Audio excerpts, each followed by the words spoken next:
It was 7 a.m. when the HOA president started pounding on my door, face bright red, screaming about violations and how our family cabin was destroying property values. Tuesday morning in the Cascade Mountains. I'm on my first coffee when Vivian Blackwood storms up the deck in her designer boots, waving a flimsy inspection notice she clearly printed herself.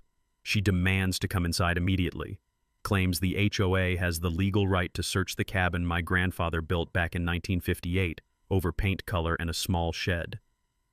The cold mountain air turned tense as her heels thudded aggressively on the old wood and those papers snapped in the breeze. But she had no idea my wife Diane was listening from the kitchen. Diane, a retired real estate attorney, had spent 3 years quietly preparing. One document in her hand was about to completely destroy this whole thing.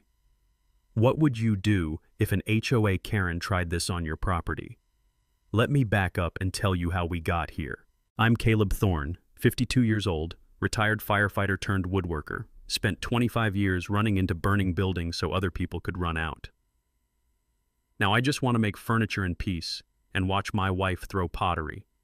Diane's 48, retired real estate attorney who burned out on corporate law after defending too many soulless corporations. She keeps her license active but swore off courtrooms 3 years ago. These days she's more interested in clay than contracts. Or so I thought. We moved to this cabin after I retired, 40 acres of pure heaven that my grandfather built in 1958 when men knew how to swing hammers and HOAs were just a gleam in some control freak's eye. The smell of old cedar mixed with fresh sawdust still hangs in my workshop like incense. The cabin sits on a ridge overlooking the valley, surrounded by Douglas firs older than most small towns. We've made serious improvements: solar panels, expanded workshop, vegetable garden that actually feeds us. Every upgrade properly permitted and inspected, because once a firefighter, always paranoid about safety codes. Never joined the HOA because our property predates their little kingdom by 15 years. Like trying to make George Washington pay income tax. Enter Vivian Blackwood, 61 years old, former bank loan officer who got laid off and apparently decided terrorizing neighbors was her new career path. Picture the kind of woman who counts other people's Christmas lights and calls the police on children's lemonade stands. Vivian moved here from California 5 years ago, bought the most expensive house available, and immediately started treating everyone like her personal subjects. She measures grass height with a ruler. People. An actual ruler. The woman has the personality of a parking meter and twice the empathy. But bullies always test the weakest-looking targets first. Apparently, a quiet, retired couple living in a rustic cabin looked like easy prey to Queen Vivian. Started small. Drive-by photography sessions of our property. Passive-aggressive comments at Murphy's Diner about certain eyesores dragging down property values. The crunch of her BMW tires on our gravel became weekly background music as she'd park at our property line, clipboard flapping in the mountain breeze, documenting imaginary crimes. Then 3 months ago, escalation. Certified letter demanding $500 for community road maintenance. Except we maintain our own private road and always have. The audacity actually made me laugh until I realized she was serious. When I politely explained our property's independent status, Vivian's mask slipped. Showed up the next week claiming my workshop, the one with more safety features than most commercial buildings, violated architectural harmony standards, demanded $5,000 fine for unpermitted structures. That's when this retired fire captain made his first tactical error. I lost my cool. Told her exactly where she could stick her architectural harmony, using some vocabulary learned in 25 years of emergency services. The taste of mountain air turned bitter as her face went purple with rage.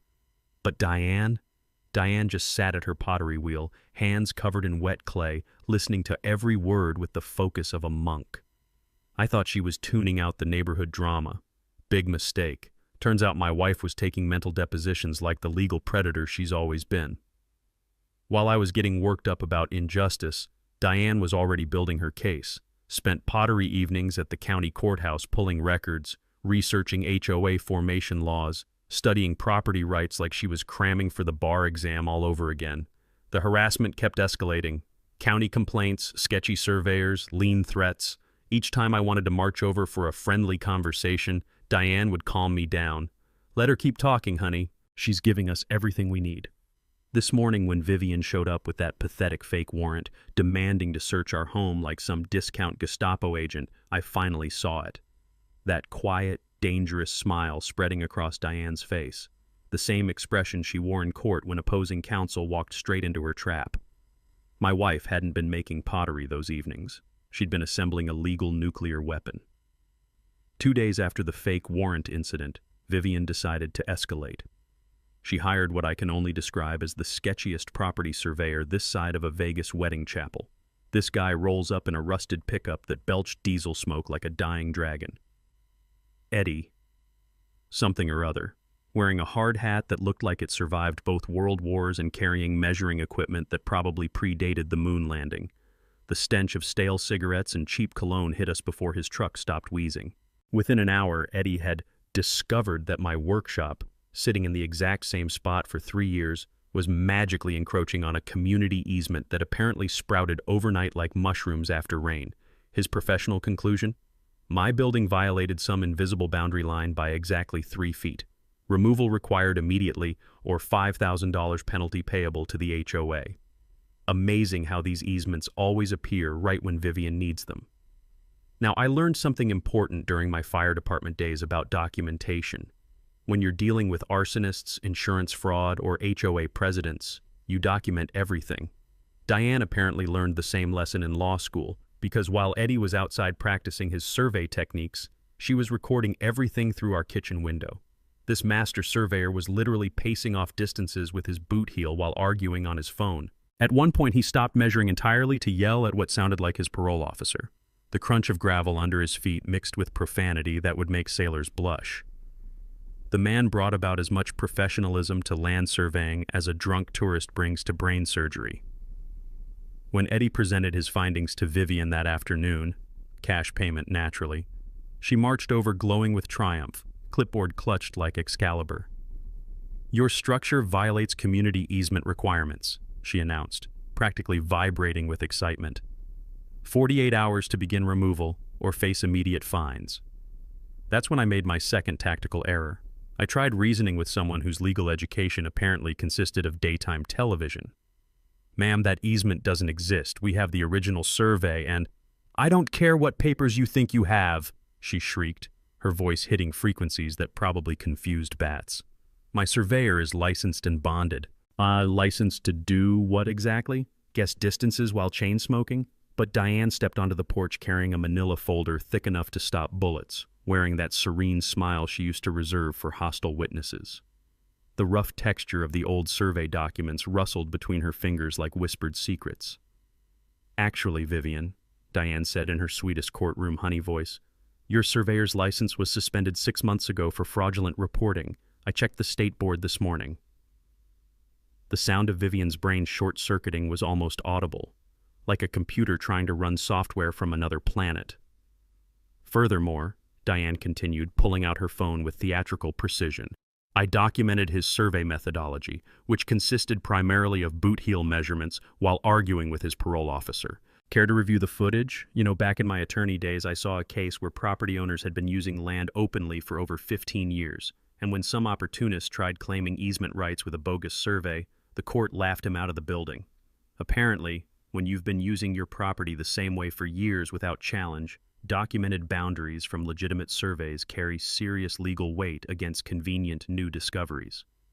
Eddie, meanwhile, had collected his cash and vanished down the mountain before his scam got exposed. His truck's backfiring echoed through the valley like a guilty conscience. Vivian's face cycled through more colors than a malfunctioning traffic light. Red to white to purple to that special green reserved for people realizing they've been outsmarted by someone they underestimated. "This isn't over," she sputtered, death gripping her clipboard. "You're absolutely right," Diane replied, her smile turning predatory. "It's just getting started." By sunset, word had spread through the neighborhood faster than wildfire. Our mailman mentioned 3 families calling to ask about similar survey visits. The hardware store owner stopped by to warn us that Vivian had been asking questions about our property improvements and who'd done the work. That evening, while I processed getting schooled in legal warfare by my pottery-making wife, Diane was already 5 moves ahead. She'd filed complaints with the state surveyor licensing board about Eddie's fraudulent work and started researching Vivian's harassment patterns with other neighbors. Turns out we weren't Vivian's only targets. 3 other families had received identical bogus violation notices over 2 years. Same delicensed surveyor. Same demands for immediate cash payments to avoid legal consequences. But here's what really got my blood boiling. Vivian had targeted the elderly Hendersons first, scaring them into paying $3,000 before they realized the scam. Then, the young couple with the new baby, threatening to report them to authorities if they didn't comply immediately. The crisp mountain air tasted like justice that night as we sat on our deck reviewing Diane's research files. But something told me Vivian wasn't the type to learn from mistakes. She was the type to make bigger, stupider ones. Vivian's next move came exactly 1 week later, and it was a doozy. She'd apparently spent the weekend plotting because Monday morning brought a surprise visit from county code enforcement. Dale Whitmore rolled up in his official truck around 10 a.m. looking like he'd rather be anywhere else. Nice guy, probably mid-40s, the kind of inspector who actually wants to help people stay compliant rather than play gotcha games. "Sorry to bother you folks," Dale said, adjusting his baseball cap.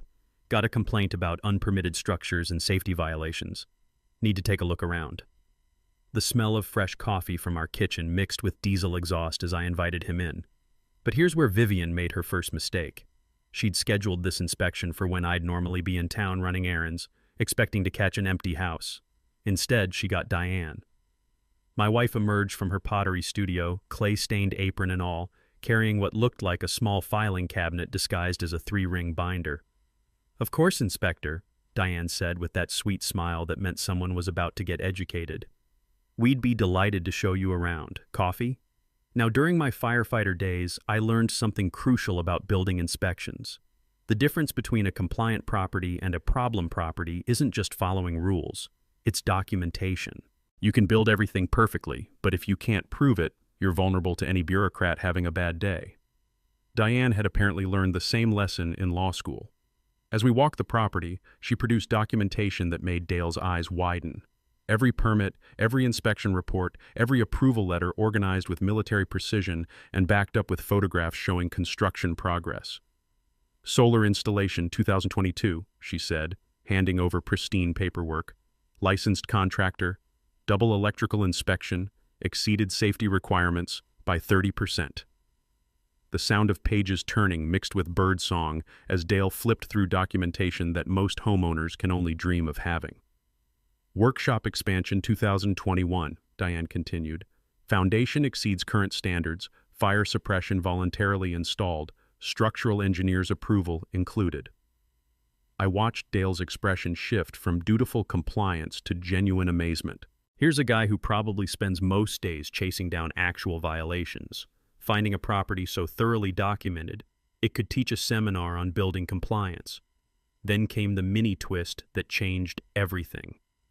"Ma'am," Dale said, studying one particular document, "this structural assessment, it's signed by the same engineer who designed the new county courthouse. How did you manage that?"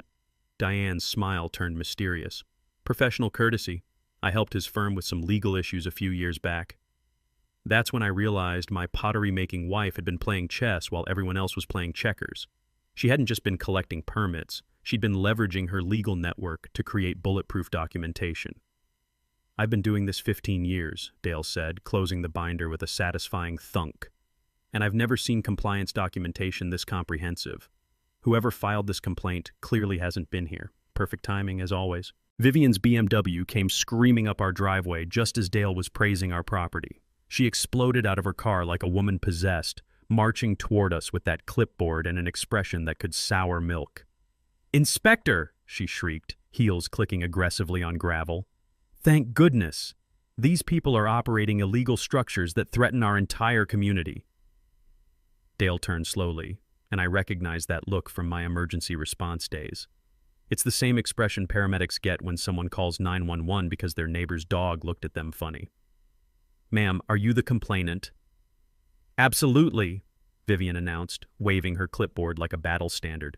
"As HOA president, I have a duty to report obvious violations." "And you've personally inspected these alleged violations?" The mountain air suddenly got thick with tension as Vivian realized she was talking to someone who actually knew building codes. "Well, I can see from the road that these structures obviously—" "Ma'am," Dale interrupted, his professional patience evaporating. "I just completed a thorough inspection. Every structure exceeds current standards. The documentation is exemplary." You could actually hear Vivian's brain short-circuiting, like a computer trying to process impossible data. "That's ridiculous," she sputtered. "These buildings violate setbacks and architectural harmony." "Which specific codes?" Dale asked, pen ready. "Because county regulations don't cover architectural aesthetics, and all setbacks are properly maintained." Vivian stood there opening and closing her mouth like a fish, while Diane stepped forward with that predatory lawyer smile. "Inspector, would you mind noting in your report that this complaint was filed without factual basis? We may need that documentation." "Already planning on it," Dale replied. "And Mrs. Blackwood, filing false complaints is a misdemeanor. I'd verify facts before calling again." As Vivian stormed off and Dale drove away, I realized something profound. My wife hadn't just been making pottery during those evening studio sessions. She'd been building a legal fortress that made us completely untouchable. Vivian's next escalation came 2 weeks later, and it was her most desperate move yet.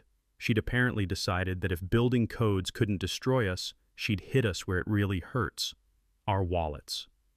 The certified letter was waiting on our porch Tuesday morning, official-looking envelope screaming, "Urgent legal notice," in red letters that probably cost extra at Kinko's. Inside was a bill for $12,000.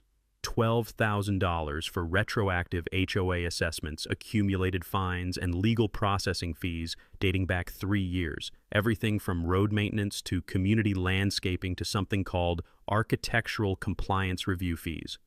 The mountain air suddenly tasted like injustice as I read through 2 pages of itemized charges that would make a hospital billing department blush. But the real gut punch? Attached was a lien notice threatening to seize our property for unpaid fees to an organization we'd never joined. "Diane," I yelled, my voice echoing across the valley, "you need to see this legal masterpiece."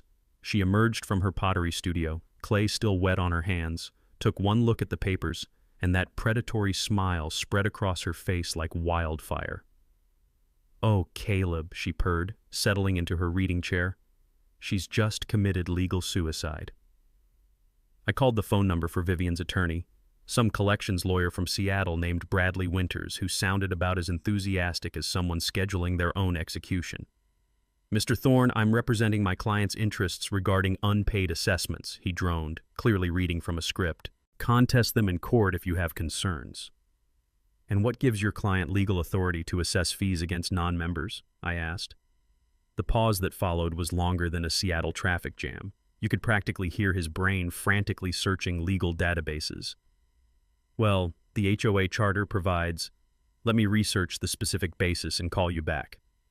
He hung up faster than a politician avoiding reporters. Now here's something I learned during my firefighter days about liens. They're like restraining orders. Powerful legal tools when used properly, but file one fraudulently and you've just committed a felony. Property liens require actual legal standing, documented debt, and proper procedure. Skip any step and you're looking at fraud charges that can land you in prison. That afternoon, Diane made her own phone calls. Amazing how having legal connections helps when someone's trying to scam you with fake paperwork. "I spoke with Bradley's Winters' supervising partner," she announced over dinner, cutting her salmon with surgical precision. Fascinating conversation. Apparently, young Mr. Winters didn't realize fraudulent liens can result in bar discipline, criminal charges, and personal liability. The sound of her knife on the plate punctuated each word like a judge's gavel. I also mentioned that filing false liens is a favorite tactic of real estate scammers, and state prosecutors take it very seriously. Next morning brought another call from Bradley Winters, but his tone had shifted from bureaucratic boredom to barely controlled terror. "Mr. Thorne, after extensive review, my firm withdraws from Mrs. Blackwood's representation immediately. Consider the lien notice void. The fee assessment has no legal basis whatsoever." Click. The sound of a lawyer abandoning a sinking ship. But losing her attorney just made Vivian double down on crazy. She spent the next week going door to door with a clipboard full of photos, trying to rally neighbors against the property destroyers who were single-handedly ruining their community. The crunch of gravel under her designer heels became a daily soundtrack as she marched from house to house, spreading her gospel of property value, panic. The woman had moved beyond harassment into full-scale propaganda warfare. That's when our neighbors started showing up with intelligence reports that would make the CIA proud. She tried getting me to sign some petition demanding county action, said Jim Henderson, our elderly neighbor, whose weathered hands still shook from last winter's pneumonia. When I mentioned you folks helped repair my roof for free, she started screaming about community traitors.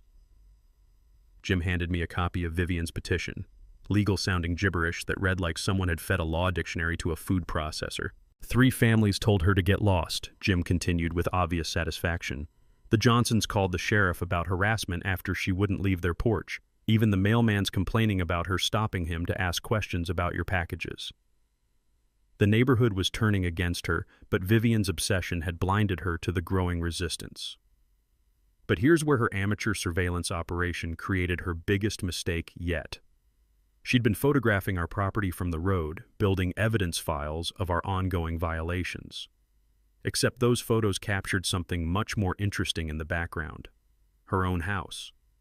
With crystal-clear shots of unlicensed business signs in her windows, commercial vehicles in her driveway, and a steady stream of clients entering what was supposed to be a residential property.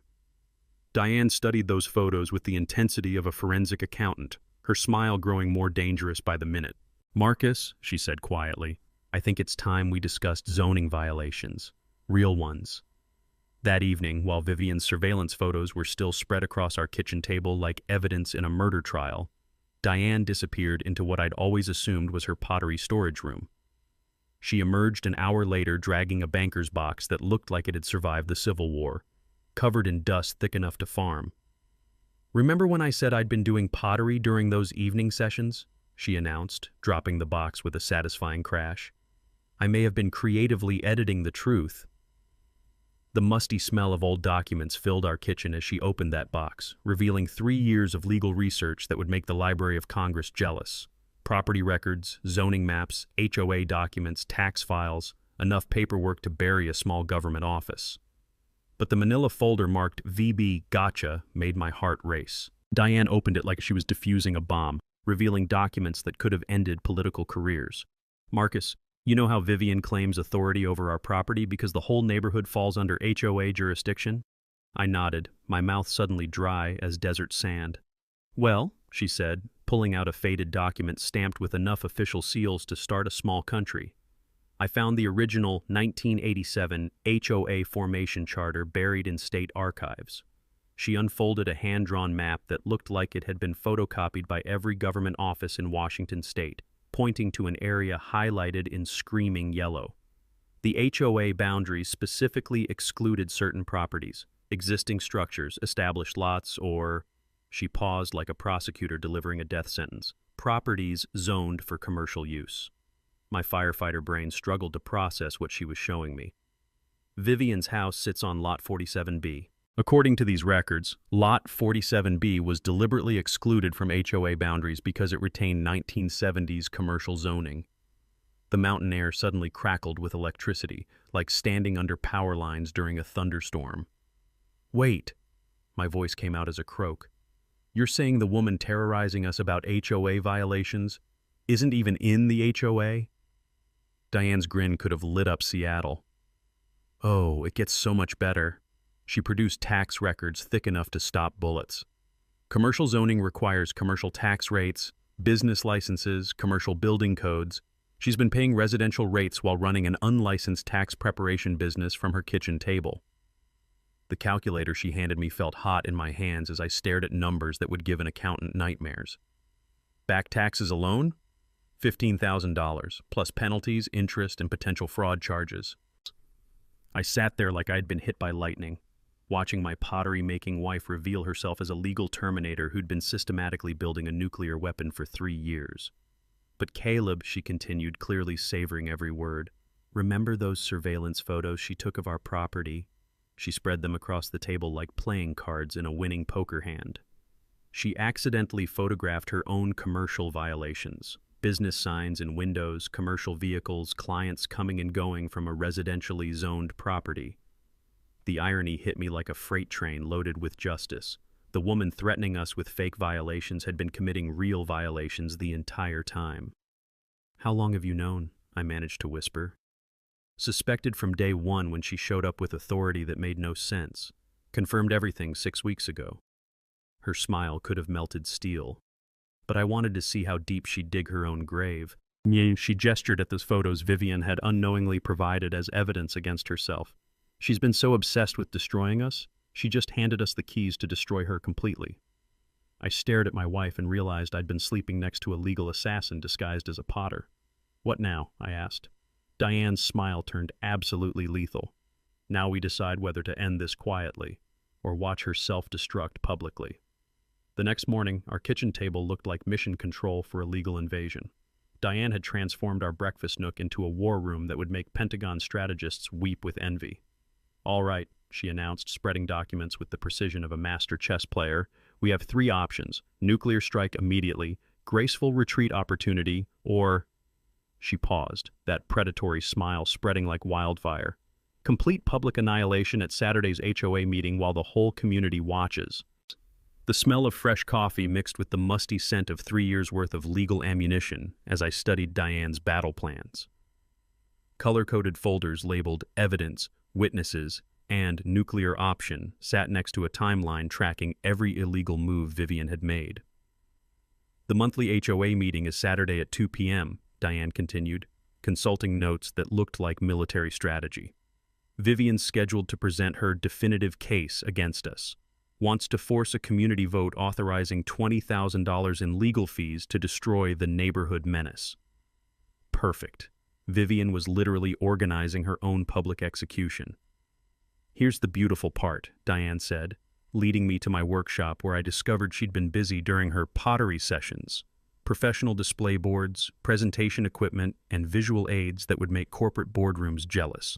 Every harassment incident, every false claim, every illegal move documented with photos, timestamps, and witness statements, she explained, gesturing to displays arranged like a courtroom exhibit, plus the smoking gun evidence about her commercial zoning violations.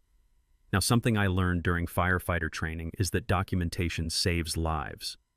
When investigators need to determine what caused a fire, they rely on detailed records, photographs, and witness statements. Same principle applies to legal battles. Comprehensive documentation turns accusations into facts that hold up in court.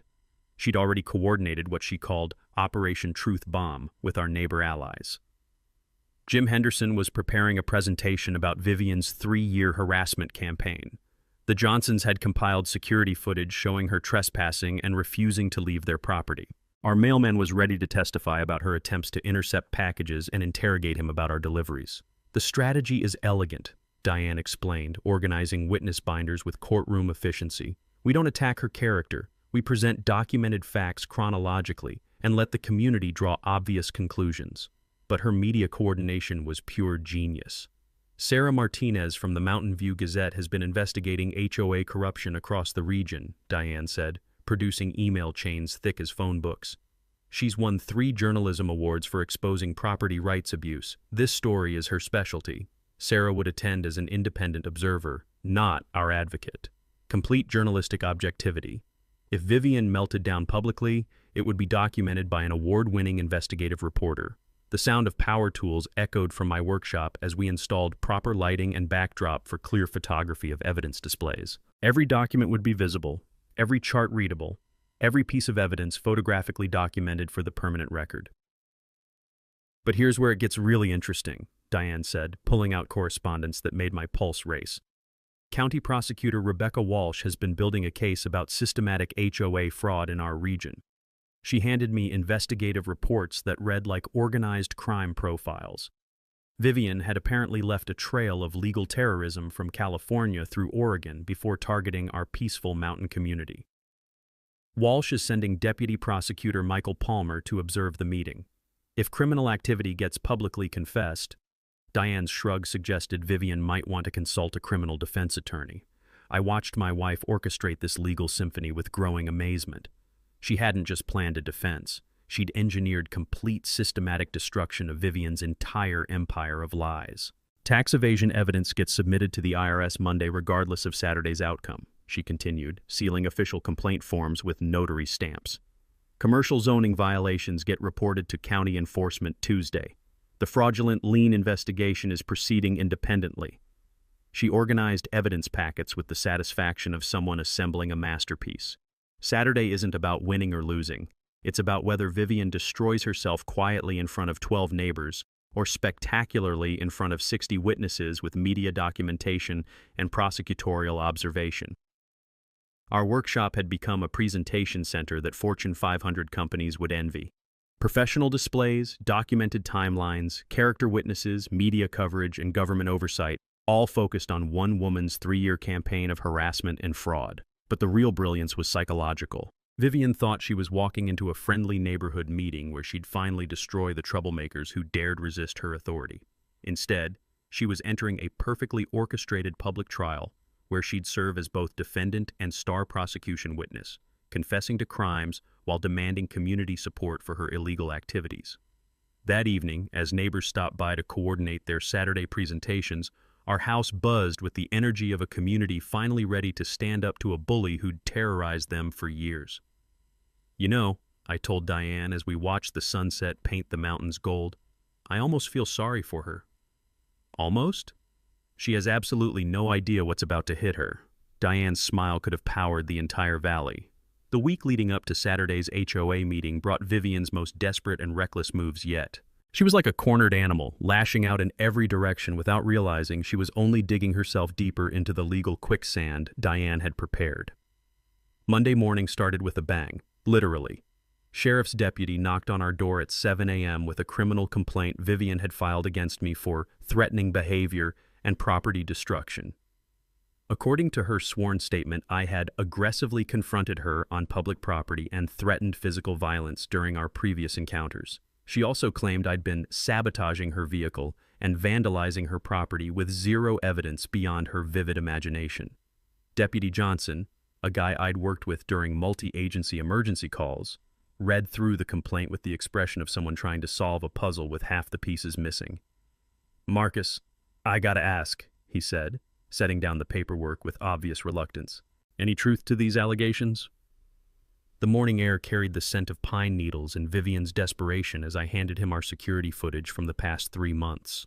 Every interaction documented in high definition, showing me maintaining professional distance while she escalated into increasingly unhinged behavior. "She's been documenting our crimes for months," I explained, apparently not realizing our cameras were documenting her crimes right back. Deputy Johnson spent an hour reviewing footage that showed Vivian trespassing, photographing our property without permission, and attempting to intimidate neighbors into supporting her harassment campaign. By the time he finished, his expression had shifted from professional skepticism to barely contained disgust. "Mr. Thorne, I'll be filing a report recommending this complaint be dismissed as unfounded," he said, removing his hat to scratch his head. "I'll also be having a conversation with Mrs. Blackwood about the penalties for filing false police reports." But Vivian wasn't done with her self-destruction tour. Tuesday brought news that she'd contacted the state environmental agency, claiming our property was contaminating local groundwater through improper waste disposal. She'd apparently invented an elaborate story about chemical runoff from my workshop, threatening the entire valley's water supply. The irony was delicious. While she was fabricating environmental violations against us, Diane had been quietly documenting Vivian's actual environmental violations, unpermitted septic modifications for her home business that were genuinely threatening groundwater quality. Wednesday's escalation involved Vivian attempting to recruit what she called concerned community members for a coordinated campaign against us. She went door to door with a petition demanding our immediate removal from the neighborhood, promising legal action against anyone who refused to sign. The results were spectacular in their failure. Not only did 0 neighbors sign her petition, but 3 families called us to report her increasingly erratic behavior. Mrs. Patterson, our neighbor to the south, described Vivian screaming about property values while standing in my flower garden, refusing to leave until I called her husband to come get her. The sound of gravel crunching under increasingly frequent visits from concerned neighbors became the soundtrack of Vivian's isolation. Each family brought stories of harassment, intimidation attempts, and bizarre accusations that painted a picture of someone losing touch with reality. Thursday brought her most desperate move yet: bribery. She approached Jim Henderson with an offer to compensate him for his inconvenience if he'd testify against us at Saturday's meeting. When Jim declined, she increased her offer to $500 cash for a sworn statement about our disruptive activities. Jim, being a decent human being and a retired postal worker who understood federal crimes, immediately contacted both us and the sheriff's department. Attempting to suborn perjury is a felony that can carry serious prison time, something Vivian apparently hadn't considered during her legal education from daytime television. Friday morning brought the environmental agency inspector, a thoroughly professional woman named Dr. Sarah Palmer, who spent 3 hours testing our property for the contamination Vivian had reported. The results were predictable. Our property showed 0 environmental violations, while her tests of the general area revealed concerning readings from the direction of Vivian's property, specifically from her unpermitted septic modifications. "Mr. Thorne," Dr. Palmer said as she packed up her testing equipment, "whoever filed this complaint either has no understanding of environmental science or deliberately wasted state resources with false accusations." And she handed me her business card with a knowing look. "If you discover evidence of actual environmental violations in your area, please don't hesitate to contact our enforcement division." By Friday evening, as Diane made final preparations for Saturday's presentation, we had documented evidence of Vivian committing criminal fraud, filing false police reports, attempting witness tampering, perjury solicitation, and environmental fraud, all in 1 week. "She's not just digging her own grave anymore," Diane observed, organizing evidence of Vivian's week-long crime spree. "She's excavating her own prison cell." Saturday morning dawned clear and crisp, perfect weather for watching someone's entire world collapse under the weight of their own stupidity and malice. Vivian had no idea she'd spent the week providing evidence for her own prosecution. Friday night brought Vivian's final, most desperate gambit. She'd apparently spent the week realizing her criminal complaint strategy wasn't working, so she decided to go nuclear with what can only be described as a propaganda blitz mixed with outright sabotage. It started with automated phone calls to every household in the neighborhood. Some robocall service she'd hired was blasting our neighbors with messages about emergency community meeting to address dangerous property violations threatening family safety. The calls went out every 2 hours from 6 p.m. Friday until Saturday morning, turning our peaceful mountain community into a war zone of ringing phones and increasingly angry residents. Mrs. Patterson called us at midnight, furious about being woken up for the 4th time by Vivian's emergency safety alert, claiming our workshop was 1 spark away from burning down the entire valley. But the robocalls were just the opening act. Saturday morning brought her masterstroke of stupidity. She'd hired a local printing company to produce and distribute flyers throughout the neighborhood. Professional quality propaganda pieces with our photos, property address, and detailed accusations of everything from tax evasion to environmental terrorism. The smell of fresh ink mixed with morning mountain air as neighbors brought us copies of Vivian's character assassination attempt. Glossy, full-color flyers that looked like wanted posters, complete with dramatic headlines like "Dangerous neighbors threaten your family" and "Stop the scofflaws before it's too late." Jim Henderson arrived at our kitchen door around 8 a.m. carrying a stack of flyers and shaking his head in amazement. "Marcus, she left these on every doorstep, mailbox, and car windshield from here to the main road," he said, spreading the propaganda across our table. "Must have cost her a fortune to print this many." Diane studied the flyers with the focus of a forensic accountant, her smile growing more predatory by the minute. "You know what's beautiful about these?" she said, pointing to fine print at the bottom. She included her full name, address, and contact information on material containing demonstrably false statements about us. That's libel per se with clear proof of publication and malice. The legal implications were staggering. Vivian had just created ironclad evidence for a defamation lawsuit that could cost her everything she owned, but she wasn't finished with her self-destruction marathon. Around 10 a.m., we discovered she'd been placing calls to local businesses, warning them against doing business with dangerous property owners who threaten community safety. She'd contacted our bank, insurance company, utility providers, and even the local hardware store, spreading lies about our character and demanding they take appropriate action to protect the community. Yes, the mountain air tasted like desperation as we fielded calls from confused business representatives asking about the serious allegations they'd received about our criminal activities and community threats. Our insurance agent, Dave Morrison, called personally to warn us about what he termed the most bizarre harassment campaign he'd encountered in 20 years. "Marcus, This woman called claiming you'd been convicted of arson and were operating illegal businesses that voided your coverage, Dave said, his voice mixing professional concern with personal bewilderment. When I asked for documentation, she started screaming about cover-ups and hung up.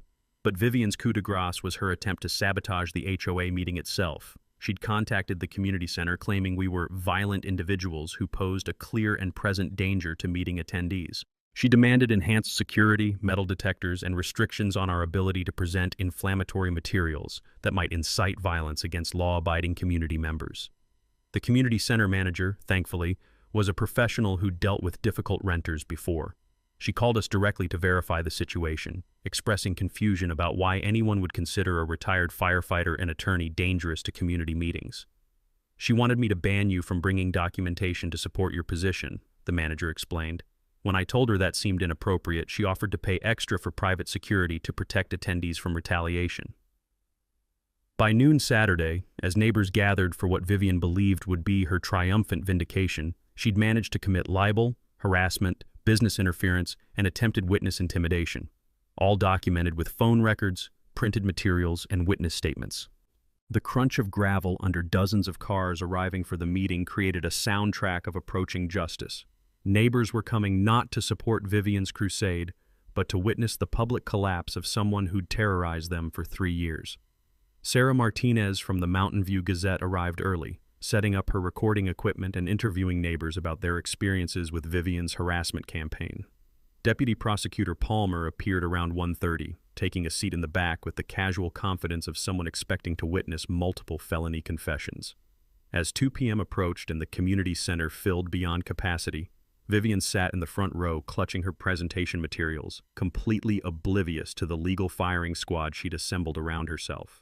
She thought she was about to achieve her ultimate victory against the troublemakers who dared resist her authority. Instead, she'd orchestrated the most comprehensive public self-destruction in HOA history. The community center had never seen anything like it. 63 people packed into a space designed for 30, with standing room only and folks pressed against windows trying to get a view. The air buzzed with anticipation thick enough to cut with a chainsaw. Vivian strutted to the front of the room at exactly 2 p.m., clutching her PowerPoint remote like a magic wand that would finally vanquish her enemies. She'd dressed for victory in a sharp business suit and enough jewelry to fund a small country, radiating the confidence of someone who believed the cavalry was about to arrive. "Ladies and gentlemen," she announced, her voice carrying that shrill edge we'd all learned to recognize. "Today we address the cancer that's been destroying our community for 3 years." The projector screen flickered to life, showing her presentation title, "Removing the Threat: How Lawless Neighbors Destroy Property Values and Community Safety." She clicked to her first slide, a photo of our cabin taken from the road, with red arrows pointing to what she called obvious code violations and safety hazards.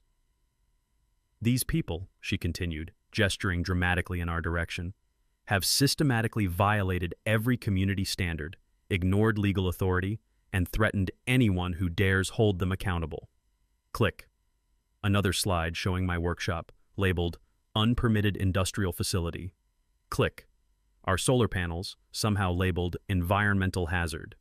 Click.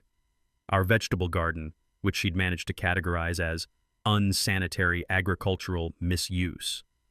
The sound of nervous shifting in chairs mixed with suppressed laughter as neighbors realized they were watching someone detached from reality give a presentation about an alternate universe. "I demand this board authorize immediate legal action," Vivian declared, her voice rising to frequencies that made dogs 3 counties over prick up their ears. "These scofflaws have cost our community thousands in property values, threatened our safety, and corrupted our children with their lawless example." That's when HOA board president Tom Walsh, no relation to the prosecutor, made the mistake of asking a reasonable question. "Vivian, what specific legal authority does the HOA have over property that predates our formation by 15 years? The pause that followed was longer than a government shutdown. You could literally watch Vivian's brain trying to process a question that challenged her fundamental assumptions about reality. "The HOA has authority over all properties in this community," she screeched, her face cycling through colors like a mood ring having a nervous breakdown. "I am the president, and I have the legal right to enforce community standards." That's when Diane stood up with the calm dignity of someone about to perform surgery. Actually, Vivian, she said in her sweetest courtroom voice, may I share some documents that might clarify the situation? She walked to the front carrying a folder that looked thick enough to stop bullets, while the crowd held its collective breath. This is the original 1987 HOA formation charter, Diane announced, holding up official documents that rustled like whispered secrets, filed with Washington State and available to any citizen who cares to research public records. She read directly from the legal text. HOA boundaries specifically exclude existing properties with established structures, specifically including but not limited to Lot 47B due to commercial zoning restrictions. The silence in that room was so complete you could hear Vivian's brain short-circuiting from across the valley. Vivian, your house sits on Lot 47B, Diane continued with surgical precision. According to state records, you're not even a member of the HOA you claim to lead. The sound that came from Vivian's throat wasn't quite human, like a tea kettle having an existential crisis.